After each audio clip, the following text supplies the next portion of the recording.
ابھی دیکھا نہیں ہے نا عذاب قبر, اس لیے کیا کہہ رہا ہے یار ہو سکتا ہے اللہ کوئی نیکی کام آ جائے, اللہ بخش دے. لیکن اگر کوئی عذاب قبر دیکھ لے نا تو پھر یہ کیفیات نہیں ہوگی, پھر تو وہ ایسا ہو جائے گا کہ اس کو خوف کم کرنا پڑے گا اس کا کہ بھائی اللہ سے امیدیں. تبھی تو دیکھو نبی صلی اللہ علیہ وسلم سے بہت ساری حدیثیں امیدوں کی منقول ہیں, ایسی روایتیں ہیں کہ عام عوام میں ہم ان کو بیان کریں نا تو ڈر لگتا ہے کہ لوگ اس کا غلط مطلب نہ سمجھیں. مثال کے طور پر ایک حدیث میں آتا ہے رسول اللہ صلی اللہ علیہ وسلم نے صحابہ سے فرمایا اگر تم سب لوگ گناہ بالکل چھوڑ دو, کبھی کسی سے گناہ ہو ہی نہیں, کوئی غلطی نہیں ہوتی کسی سے, اللہ تمہیں ختم کر دے گا, مار دے گا ایسی قوم. اللہ ایسی قوم پیدا کرے گا جس سے گناہ ہو, پھر وہ اللہ سے توبہ کرے. اللہ کو توبہ پسند ہے, صحیح حدیث ہے. اب اگر صرف آپ اتنی حدیث پبلک کے سامنے بیان کر دیں تو اس سے تو لوگوں کو گناہ پہ جرت ہوگی کہ نہیں ہوگی؟ لوگ کہیں گے یار ہم خام میں بچ رہے ہیں, بلا وجہ گناہ کر لیں گے پھر توبہ کر لیں گے, کیونکہ اللہ کو گناہ سے بچنے والے بالکل بھی پسند. کیا خیال ہے؟ اللہ تو کہہ رہا ہے گناہ سے بالکل بچو گے تو میں تو مار کے ختم کر دوں گا, ایسے لوگ مجھے چاہیے. بھائی بات یہ کہ یہ جن کو خطاب کیا جا رہا ہے نا ان کے دلوں میں آگ کا اتنا خوف پیدا ہو گیا تھا, اتنی جہنم کی آگ کا ڈر کہ حضرت عمر رضی اللہ تعالیٰ عنہ کے تو رو رو کے یہاں نالیاں بن گئی تھی اللہ کے خوف سے. یہ لوگ آپ کے سامنے بیٹھے تھے, اتنا خوف کا غلبہ تھا حضرت عمر میں, وہ کہتے تھے کہ قیامت کے دن اللہ مجھے جنت نہ دے, بس میرے گناہ معاف کر دے میری نیکیوں کے بدلے, تو بس مجھے یہ بھی قبول ہے, مجھے ڈر ہے کہ میں پکڑا نہ جاؤں کہیں. حضرت ابو بکر پہ ایسا خوف کا غلبہ, گھاس کا تنکا اٹھا کے کہتے کاش میں گھاس کا تنکا ہوتا, میں مٹی ہوتا, انسان نہ بنتا تاکہ حساب نہ ہوتا. ایسا ان کے دماغوں پہ ایک حساب کتاب کا خوف مسلط تھا. لیکن یہ کیفیت ان کی بھی ہر وقت نہیں ہوتی تھی, تو ایسے لوگوں سے امکان تھا کہ کوئی چھوٹا موٹا گناہ ہو جائے, تو جب ہو جاتا پھر وہ کیفیت بحال ہوتی, تو ان کو خوف کا بہت غلبہ, اتنا خوف کہ اس سے انسان عمل میں پیچھے, مایوسی پیدا ہونے لگتی ہے کہ یار ہم تو نیک بن ہی نہیں سکتے, چھوڑو جنت میں جانے کی. جیسے ایک آدمی کو پتا ہے میں کامیاب ہو ہی نہیں سکتا تو وہ امتحان کی تیاری کرنا چھوڑ دیتا ہے. تو ایسے لوگوں کو کیا کہا جاتا ہے, بیٹا کوئی بات نہیں, اس دفعہ ترقی پاس ہو گئے, اگلی دفعہ کراچی میں تو یہ تسلیوں پہ ہی چل رہا ہے سارا سیٹ اپ نا, بیٹا کوئی بات نہیں اس دفعہ نمبروں سے رہ گئے. اب ایک پڑھنے والا قابل بچہ ہے, آپ کو پتا ہے محنت کر رہا ہے, سی اے کے پیپر دے رہا ہے, سی اے کے پیپر فرسٹ پہلی دفعہ میں نہیں ہوتا, اس میں فیل ہوتے ہوتے ہی انسان پہنچتا ہے. تو پہلا پیپر دیا, اس میں نمبر کم آ گئے, 2 نمبروں سے رہ گیا, تو باپ عقل مند ہوگا, کیا کہے گا, کوئی بات نہیں بیٹا, شروع میں نہیں کہے گا کہ بیٹا فیل ہو جانا کوئی بات نہیں, اگلے میں محنت, شروع میں تو کہے گا بیٹا پاس ہونا ہے تو نے. اب دیکھ لیا بیٹا محنت کر رہا ہے پھر بھی فیل ہو گیا, تو باپ عقل مند کیا کہے گا, کوئی بات نہیں بیٹا, یہ تو سی اے کا پیپر ہے, اس میں تو پہلی دفعہ اگر کوئی پاس ہو جائے تو ایب نارمل ہونے کی علامت ہے یہ. صحیح ہے نا؟ ہاں, اس کا مطلب اس کا دنیا میں پڑھائی کے علاوہ کوئی کام ہی نہیں ہے. جو نارمل لوگ ہوتے ہیں نا وہ فیل ہو کے آگے جاتے ہیں. میں بتا دوں آپ کو, میں جب میٹرک میں آتا نا, میٹرک تک ہم لوگ بڑے اچھے نمبر آتے تھے. میرے بھائی نے کہا یہ پاس ہونے کا شوق صرف میٹرک تک ہی ہوتا ہے, فرسٹ ایئر سیکنڈ ایئر سے بندہ فیل ہونا شروع. واقعی پھر الحمدللہ اللہ نے بڑا نوازا, فرسٹ ایئر میں 2-3 پیپر مشکل تھے, ہم نے چھوڑ دیے کہ سیکنڈ ایئر میں دیں گے, اس کو اکٹھے دے دیں گے. تو اور ذہین لوگ مشکل سے ہی پاس ہوتے ہیں, یہ بھی میں آپ کو بتاتا ہوں, ان کے دماغ ادھر ادھر چلتا بہت ہے. لڑکیاں جو پڑھائی میں اتنی آگے ہیں نا, یہ ذہین ہونے کی علامت نہیں ہے, یہ ان کی فکر کیا ہوتی ہے, وہ محدود ہوتی ہے نا. ان کو پڑھائی ہے تو پڑھائی, آدمی کے پاس تو اتنے مسئلے ہیں, وہ چھوڑو بھی کیا کیا مسئلے آپ لوگ کے, تو گھومتا رہتا اس کا دماغ. وہ اگر خود پڑھ رہا ہوگا اور کوئی اس کی کلاس فیلو شوق سے پڑھ رہی ہوگی تو اس کو وہ پڑھتی بھی زیادہ اچھی لگ رہی ہوگی کتاب کی نسبت. کہہ رہے یار سبحان اللہ, اصل تو یہ ہے, ٹھیک ہے نا. اس کا دماغ ایک جگہ ٹکتا نہیں ہے, پھر سوچتا ہے, پھر وہ سیاسی حالات اور پھر بہت سارے آدمی کے دماغ میں نا چیزیں بھری ہوئی ہوتی ہیں. پڑھائی میں نمبر لانے والے 2 قسم کے لوگ ہوتے ہیں, یا تو بہت محنتی ذہین یا بہت بے وقوف. یا تو بہت ہی محنتی ہو نا وہ بھی چلے جاتے ہیں, یا میں نے پڑھائی بہت بے وقوف لوگوں کو دیکھا ہے کہ نمبر اچھے آ رہے ہوتے ہیں, رٹے لگا کے. درمیانی طبقہ تو تھوڑا سا اس میں دماغ ہونا, وہ پھر بہت مشکل سے پڑھائی, وہ ٹکتا ہی نہیں ایک جگہ. وہ پھر کبھی وہ بیٹھتا ہے تو کہتا ہے یار ڈاکٹر کی میڈیکل کالج میں پڑھتا ہوں تو ٹھیک ہے, تو تیاری کرتا. پھر کہتے ہیں میڈیکل کالج جب تھوڑا مشکل لگتا ہے, کہہ رہے ہیں انجینئر بن جاؤ نا, میڈیکل کالج کی کیا ضرورت ہے. اگلے دن وہ کہتا ہے چلو انجینئرنگ پڑھتا ہوں. پھر کہتے ہیں انجینئرنگ چھوڑو, بزنس میں دیکھو کتنا پیسہ ہے یار. اگلے دن یہ ہمارے یہاں لڑکے بیٹھے ہوئے پلان بنا رہے ہوتے ہیں, پھر وہ بزنس کی طرف آئے گا. پھر کہتا ہے ان سب چھوڑو, 4 شادیاں کرو, رزق خود بخود آئے گا. مفتی صاحب کا بیان ہے. آخر میں یہاں کے اینڈ ہوتا ہے, ٹھیک ہے نا, کہ یار شادیاں کرو, بچے پیدا کرو. اللہ کہتا ہے شادیاں کرو, رزق خود بخود چھپڑ پھاڑ کے آئے. تو یا پھر وہ کسی کام کا رہا ہی نہیں, تو دماغ اس کا گھومتا ہے. تو میں کیا بات کر رہا تھا, کہاں سے کہاں اتنی باتیں منتشر ہو رہی ہیں, نہیں وہ تو چل رہا تھا یہ مثالیں یہاں کہاں سے آئی. میں یہ عرض کر رہا تھا کہ دو جذبے ہوتے ہیں نا انسان میں جو اس کو موٹیویٹ کرتے ہیں, نہیں یہ مثالیں یہاں کہاں سے آنا شروع ہو گئی. ہاں میں عرض کر رہا تھا کہ دیکھو نبی صلی اللہ علیہ وسلم نے کن صحابہ کو یہ حدیث بتائی. میں سی اے کی مثال دے رہا تھا کہ یار ایک پیپر رہ گیا تو باپ کیا کہتا ہے کہ بیٹا یہ تو سب کے رہ ہی جاتا ہے, یہ تو سب کا رہتا ہے, کوئی بات نہیں اگلے میں ٹرائی کر لینا. تو صحابہ کی حالت یہ تھی کہ وہ گناہ کو, حضرت عبداللہ بن عباس کہتے ہیں ہم نبی کے دور میں کوئی کسی سے گناہ ہو جاتا نا تو ہمیں ایسا لگتا تھا جیسے کوئی پہاڑ ہے ہمارے اوپر گرنے والا ہے, ایسا اللہ کا خوف ہوتا تھا. آپ خود دیکھو نا ایک صحابی سے زنا ہوا, نبی سے آ کے کہہ رہے ہیں کہ مجھے رجم کریں, پتھر مار کے ہلاک کریں. نبی نے ان کو نکال دیا اپنی محفل سے کہ جاؤ, بتا دیا گویا بزبان حال کہ توبہ کرو بس اللہ سے. تسلی نہیں ہو رہی, دوبارہ آئے یا رسول اللہ آپ مجھ پہ حد جاری کریں. عورت بھی ایسا کر رہی ہے, عورت کا دل تو بہت کمزور ہوتا ہے, وہ تو پتھر مارنا اس کے لیے مشکل ہے, وہ یہ منظر نہیں دیکھ سکتی کہ لوگ کسی کو پتھر مار رہے ہوں. اور وہ نبی کے پاس صحابی آ رہی ہیں, یا رسول اللہ مجھ سے زنا ہو گیا آپ مجھ کو رجم کریں. نبی نے ان کو بھیج دیا واپس, جاؤ. انہیں اشارہ کر دیا کہ بھئی اللہ سے توبہ کرو. دوبارہ آئی, چوتھی بار آئی تو نبی نے کہا کہ تمہیں حمل ہے, واپس چلی جاؤ. وہ اگر دوبارہ نہ آتی نبی ان کے پیچھے کسی کو نہیں بھیجتے. کتنا خوف, بچہ جن لیا, بچہ لے کر آئی, یا رسول اللہ اب اس کی جان ضائع نہیں ہوگی کیونکہ بچے کا کیا قصور تھا, آپ مجھے رجم کریں. نبی نے فرمایا اگر تمہیں رجم کر دیا تو اس بچہ تو ماں کے بغیر یہ اس کی تربیت ہی نہیں ہو سکے گی, یہ تو روٹی پانی کا محتاج ہے. دوبارہ چلی گئی, 7 سال کا بچہ ہوا نا روٹی کھانے کے قابل. ہمیں بھی جوش پیدا ہوتا ہے گناہ سے توبہ کا 2 منٹ کے لیے, اس کے بعد ختم.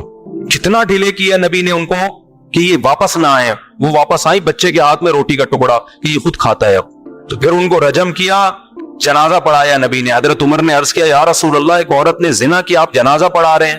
تو نبی نے فرمایا لقد تابت توبة لو قسمت بین 70 من اہل المدینة لوسعتهم. اے عمر اس نے ایسی پیاری توبہ کی ہے کہ اگر مدینہ کے 70 کبیرہ مرتکب گناہگاروں میں اس کو ڈیوائیڈ کیا جائے نا تو ہر ایک کی بخشش کے لیے کافی ہو جائے. 70 آدمیوں کی توبہ اس ایک نے کی ہے, اکیلی نے.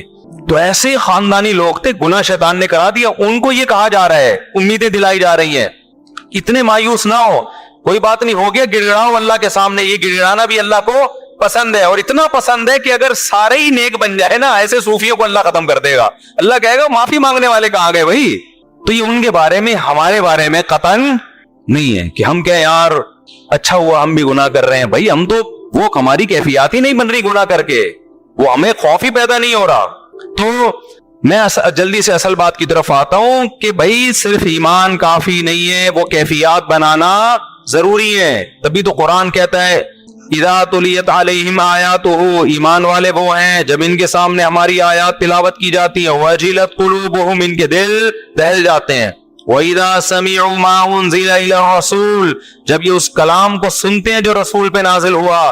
تَرَىٰ أَعْيُنَهُمْ تَفِيضُ مِنَ الدَّمْعِ, اے نبی آپ دیکھتے ہیں ان کی آنکھوں سے آنسو بہنا شروع ہو جاتے ہیں.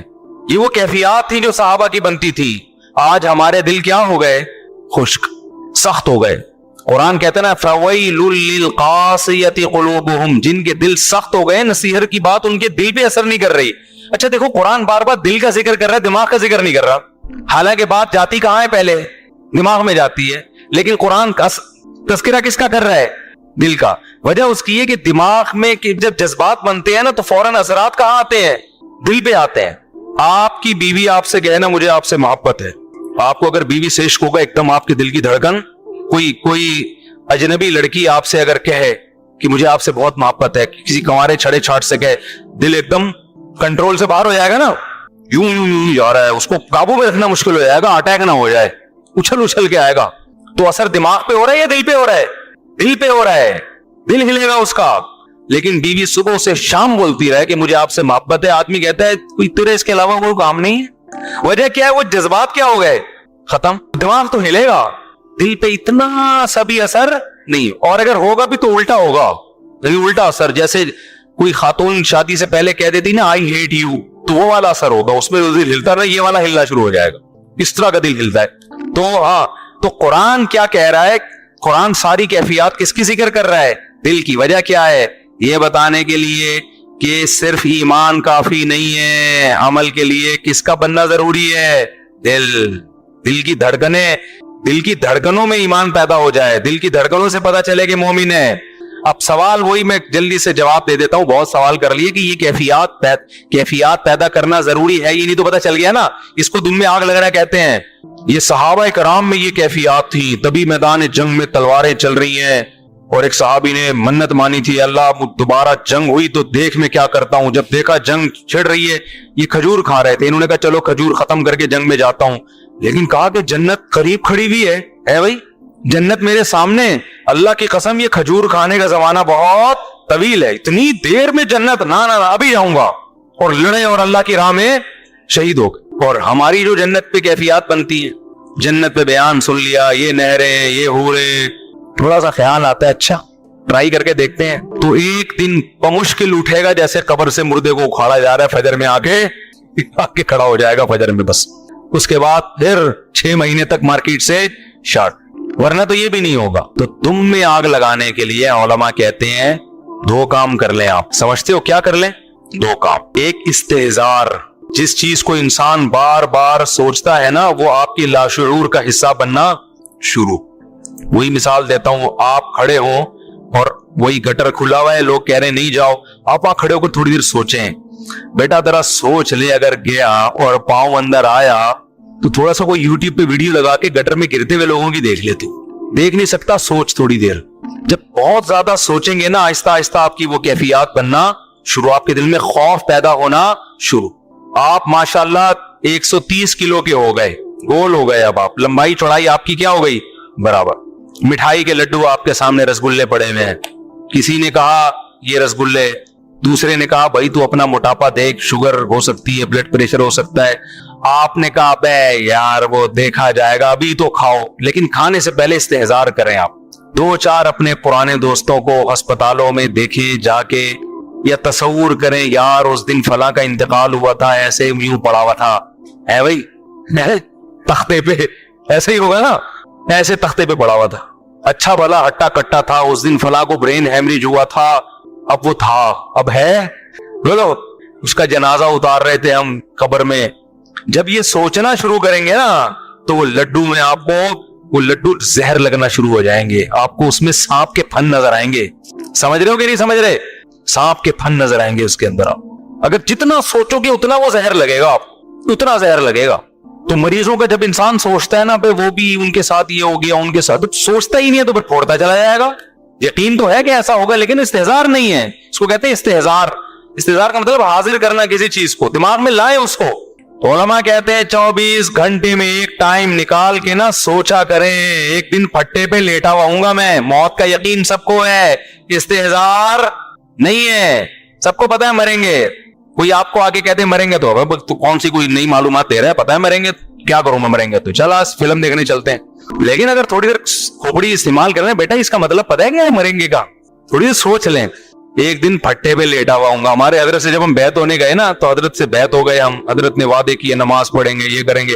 حضرت نے ایک عمل بتایا، فرمایا روزانہ 5 منٹ کسی بھی ٹائم پہ یہ سوچنا ہے کہ ایک دن میں پھٹے پہ لیٹا ہوا ہوں گا اور مجھے غسل دیا جا رہا ہوں۔ دائیں کروٹ لٹاؤ جی، مفتی طارق مسعود صاحب، اس وقت مفتی بھی مشہور نہیں تھے، طارق صاحب کو دائیں طرف لٹاؤ، ادھر سے پانی بہاؤ۔ ڈر لگ رہا ہے کہ نہیں لگ رہا؟ اس لیے نہیں لگ رہا کہ میں لیٹا ہوا ہوں، آپ لیٹو گے پتا، ابھی مجھے لگ رہا ہے، آپ کو تھوڑی لگے گا۔ آپ بھی اتنے ہوشیار ہو، میرے بارے میں سوچ رہے ہو کہ پٹے پہ، میں آپ کو اس لیے اپنی مثال دے رہا ہوں کہ اپنے بارے میں سوچو، سمجھ رہے ہو؟ آپ بھی نا شیطان کہتا ہے اچھا یہ بھی لیٹے ہوئے ایک دن پٹے پہ، تو آپ یہاں لیٹے ہوئے نہیں ہوگے پٹے پہ۔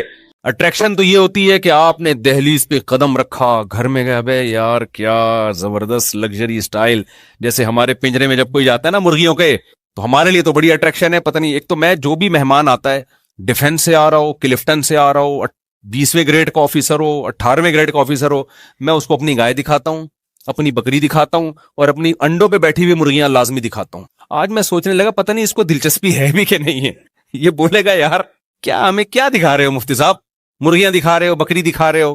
تو پھر میں نے سوچا یار ہمارے پاس آنے کا جرمانہ یہی ہے، جو ہمارے پاس آئے گا تو ہم اس کو اپنی گائے بھی دکھائیں گے، تیرے باپ نے بھی دیکھنا ہے, چاہے تیرا دل کرے یا نہ کرے.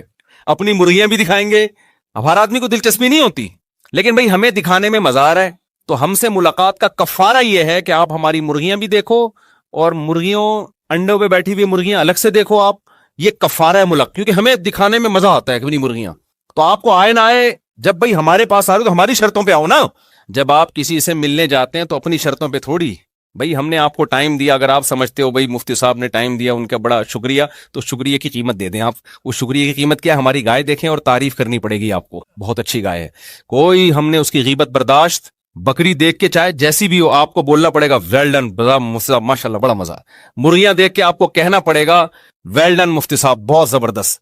تو اس سے یہ ہوتا ہے کہ خوشی مل جاتی ہے, پھر ہم تھوڑی دیر اور بیٹھ جاتے ہیں آپ کے ساتھ, ٹھیک ہے. تو میں سوچ رہا تھا یار میں ہر ایک کو دکھاتا ہوں, لوگوں کو تھوڑی دلچسپی ہوتی ہے. بہت سے لوگ بڑا 3 پیس سوٹ ٹائی اور یہ سے مرغیاں ان کو.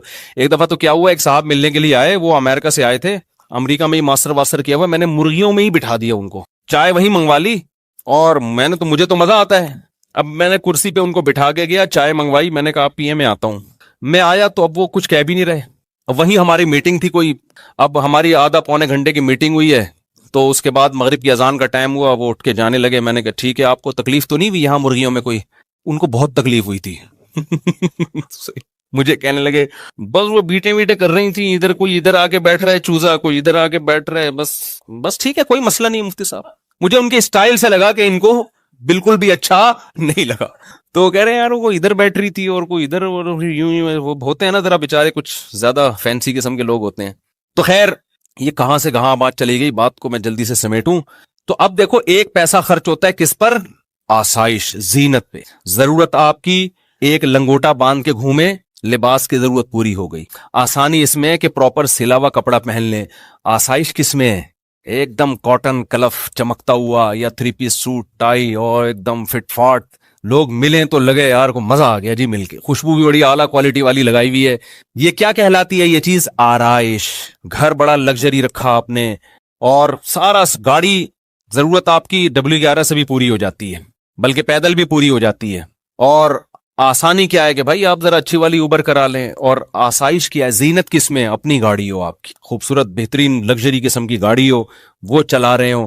تو اسلام میں اللہ نے آپ کو ضرورت پہ پیسہ خرچ کرنے کی بھی اجازت دی, آسائش پہ پیسہ خرچ کرنے کی بھی اجازت دی, اور آرائش پہ. تو خوب سمجھ لیں سفر میں بھی آرائش, کہ آپ گھومنے پھرنے دنیا میں کہیں جاتے ہیں, کوئی اچھی جگہ آپ کو نظر آتی ہے, آپ پہاڑوں میں چشموں میں انجوائے کرتے ہیں, تو اللہ کی طرف سے اس پہ کوئی پابندی نہیں ہے. پابندی صرف اس پر ہے کہ لائف کو انجوائے کرنے کی اجازت ہے, ان چیزوں سے دل نہ لگاؤ. دل دینا الگ چیز ہوتی ہے. دل دینے کی علامت کیا ہے؟ آپ کہیں گے کیا وہی جب انجوائے کرنا ہے تو دل دینے کا مطلب ہے چھوٹتی ہے تو غم کتنا ہوتا ہے. دیکھو جب آپ سفر میں جاتے ہو, کوئی ہم سفر ہوتا ہے, دل لگاتے ہو. اب یہ میرے ساتھ لاہور میں جا رہے تھے نا, یہ مجھے ملے, لاہور میں جا رہا تھا تو یہ ایئرپورٹ پہ ملے مجھے, امریکہ سے آئے ماشاءاللہ. یہ تو ایئرپورٹ پہ ہماری گپ شپ ہو گئی, دوستی ہو گئی. تو میں نے ان سے کہا کہ آپ جہاز میں میرے ساتھ ہی بیٹھ جائیے گا, لیکن ان کی سیٹ تھی پیچھے. مجھے اچھے کچھ تمیز کے آدمی لگے یہ, میں نے کہا کچھ مجھے بھی سیکھنے کا موقع ملے گا آپ سے. تو یہ کہیں پیچھے بیٹھے ہوئے تھے, میرے ساتھ جو صاحب بیٹھے ہوئے تھے ہم نے ان سے مکا کر کے ان کو پیچھے بٹھا دیا, ان کو میں نے اپنے ساتھ بلوا لیا. ٹائم میرا لاہور جاتے ہوئے کیا ہو گیا, اچھا گزر گیا, کچھ گپ شپ ہو گئی, دوستی ہو گئی. اب یہ نہیں کہ لاہور ایئرپورٹ پہ یہ جب جا رہے ہیں تو میں پھوٹ پھوٹ کے رو رہا ہوں یار یہ کیا ہو گیا ہے, آپ کہاں جا رہے ہو, مجھے عین عالم شباب میں تنہا چھوڑ کے مجھے کہاں جا رہے ہو. کیا خیال ہے؟ بس اچھا ٹائم گزرا. تھوڑا بہت غم تو ہوتا ہے انسان کو, تھوڑا بہت تو ہلکا پھلکا ہوتا ہے کہ یار اگر پشاور کی فلائٹ ہوتی تھوڑا ٹائم اور اچھا گزر جاتا. ٹھیک ہے بھائی, ماشاءاللہ بڑی خوشی ہوئی آپ سے مل کے, نائس ٹو میٹ یو. 2-4 جملے انہوں نے کہا, یہ بھی نہیں پھوٹ پھوٹ کے رو رہے تھے ہائے ہائے ہائے, وہ کچھ بھی نہیں. تو میں نے ان سے کہہ دیا کہ اتوار کو عصر میں آ جائیے گا, کبھی موقع ملا بیان ہوتا ہے. تو آج آ گئے, تو ہم بیٹھ کے چائے پی لی. ان کو بھی میں نے مرغیوں میں لے آ کے بٹھایا, پھر امریکہ سے آئے ان کو پھر ہم نے مرغیوں میں لے آ, پتہ نہیں اندر ان کی کیا حالت ہوگی, مرغیوں کے انڈے ونڈے چوزے موزے. پھر انہوں نے بتایا کہ میں نے بھی پالے ہیں. تو خیر 13 انڈے رکھے تھے, الحمدللہ 7 چوزے نکل گئے ہیں, 5 رہ گئے. آپ لوگ سے خصوصی دعا کی درخواست ہے, خصوصی دعا کی درخواست ہے. تو میں یہ کہہ رہا تھا کہ دیکھو لائف کو انجوائے بھی کرنا ہے, آسائش پہ بھی پیسے خرچ کرنے ہیں, ضرورت پہ بھی, آرائش پہ بھی. دل لگانے کی کوشش نہ کرو. انگریز دنیا سے دل لگاتا ہے, جب دنیا چھوٹتی ہے تو خودکشی کی طرف جاتا ہے. وہ مسلمان دنیا کو انجوائے کرتا ہے حلال طریقے سے, چھوٹتی ہے تو اس کو ٹینشن نہیں ہوتی, کیونکہ مسافر خانہ ہونے کا تصور ایسا دماغ میں انسٹال ہو گیا ہوتا ہے کہ وہ کہتے ہیں یار یہ تو ویسے ہی چھوٹ جانی ہے بھائی, ابھی تو بڈھے ہو جائیں گے تو کسی کام کے نہیں رہیں گے, یہ تو ختم ہو جائیں گے, دلیے پہ آ جائیں گے, پھر سوپ پہ آ جائیں گے, پھر ڈرپ پہ آئیں گے. حقیقت ہے, ڈاکٹر کہے گا آپ سوپ پینے کی بھی آپ میں طاقت, اب صرف مرغیاں دیکھ کے تصور کیا کرو کہ ونس اپون اے ٹائم ان کا سوپ پیا کرتے تھے ہم. اچھا یہ مرغیاں ہم نے سوپ کے لیے نہیں رکھی ہوئی ہیں, کیونکہ ایک مہمان آیا, وہ مجھے کہہ رہے ہیں یار یہ اگر کاٹ کے کھلا دیں آپ, رات کی دعوت کر دیں. تو میں نے کہا دوبارہ سب گستاخانہ جملہ ہمارے مرغوں کے خلاف منہ سے نہیں نکلنا چاہیے, یہ گستاخی ہے بہت بڑی. ہم آپ کو بازار سے دیسی مرغا کاٹ کے کھلا دیں گے, ان مرغوں پہ آپ نے غلط آنکھ اٹھا کے نہیں دیکھنی, یہ گستاخی بھی لوگ کرتے ہیں. تو دل نہ لگاؤ بار بار بار بار بار بار. اور ہمارے دماغوں میں جو ایک تھوڑی سی نامناسب زبان استعمال کر رہا ہوں, ہمارے دماغوں میں جو خناس بھرا ہوا ہے نا, جو میڈیا نے بھر دیا, ہمارے ایجوکیشن سسٹم نے ڈال دیا, وہ ہے دنیا سے دل لگانا, اسی کو کامیابی سمجھنا, اسی کو سب کچھ سمجھنا. حالانکہ یہ سب کچھ نہیں ہے, یہ کچھ بھی نہیں ہے. قرآن کہتا ہے متاع قلیل, چند ٹکے ہیں بھائی, صحیح ہے نا, چند کیا ہیں, ٹکے. جیسے بچے کو چونی اٹھنی دے دیں, وہ خوشی سے کلابازیاں کھاتا ہے, بڑے ہنس رہے ہوتے ہیں. تو ہمیں بھی وہ 8-10 کروڑ کے گھر مل جاتے ہیں, 2-4 ارب کے جائیدادیں بنا لیتے ہیں. فرشتے کہہ رہے تو 2-4 ٹکے مل گئے تو قارون کو تھوڑے 4 روپے زیادہ مل گئے تھے, ٹھیک ہے نا, وہ بھی بیوقوف اترانے لگا تھا, اور تمہیں تو کچھ بھی نہیں ملا قارون کے مقابلے میں. قارون کو جو اللہ میاں نے دیا تھا نا, وہ بحریہ ٹاؤن نہیں تھا, وہ اتنا تھا کہ ان مفاتحہ لتنوء بالعصبۃ اولی القوہ. قرآن کہہ رہے خزانوں کی چابیاں جانور لے کے چلا کرتے تھے, خزانے جو تھے نا اس کے پاس. اور اس زمانے کے خزانے کرنسی نہیں ہوتی تھی, سونے اور چاندی کے ڈھیر ہوتے تھے.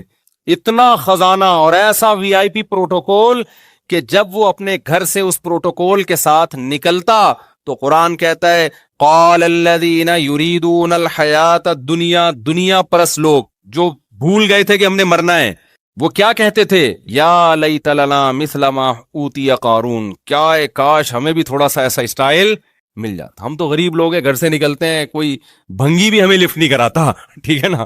ان کا پروٹوکول دیکھو یار. یہ دنیا پرس لوگ کہہ رہے تھے قارون کو دیکھ کے, یار کیا اسٹائل ہے بھائی, اسٹائل ہی پہ دنیا مر رہی ہے آج کل. یہ آج کل نہیں مر رہی, پہلے سے مر رہی ہے یار. ان کا اسٹائل دیکھو, چلتا ہے تو پتہ چلتا ہے کوئی بڑا آدمی جا رہا ہے. وہ جو آج کل ایک آ رہا ہے نا, غریبوں کو گالیاں دے رہا ہوتا ہے, وہ پتہ نہیں کوئی صاحب ہے, بہت غلط کر رہا ہے, اس کو کوئی میرا پیغام پہنچا دے. پیسہ کمانے کی ترغیب ضرور دیں, لیکن اس طریقے سے نہ دیں کہ آپ لوگ ڈپریشن میں جانا شروع ہو جائیں, کیونکہ پیسہ کمانے کی کوشش آپ کر سکتے ہو, ملتا اللہ کی مرضی سے ہے. ہم چند سکسیس لوگوں کی مثالیں دے رہے ہوتے ہیں, اس نے محنت کی اتنا کما لیا, لاکھوں اس سے زیادہ محنت کر چکے ہوتے ہیں, کچھ بھی نہیں ملتا ان کو. تو اس میں تقدیر کا دخل زیادہ ہے. اور اس کو میرا پیغام یہ بھی پہنچا دیں کہ آج جو آپ کہہ رہے ہو نا اتنا پیسہ میں نے کما لیا, تو زیادہ اس کو شو بھی نہ کریں. ہم نے دنیا